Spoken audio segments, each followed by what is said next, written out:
10 வருஷத்துக்கு முன்னாடி 2015ஆம் ஆண்டு மிகப்பெரிய வெள்ளம் வந்தது.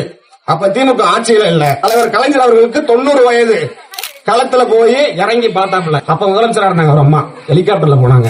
திமுகவுக்கும் மத்த கட்சிக்கு என்ன வித்தியாசம்? அவங்களோட சின்னங்கள்லாம் அலறு இருக்குன்னு சொல்லுவாங்க, இலை இருக்குன்னு சொல்லுவாங்க. அதெல்லாம் தரையில தான் இருக்கும். மக்களுக்கு ஒரு கஷ்டம் வந்தா அவங்க எல்லாம் ஆகாயத்துல பறப்பாங்க. மக்களுக்கு ஒரு கஷ்டம்னா ஆகாயத்தில் இருக்க உதயசூரியன் மக்களோடு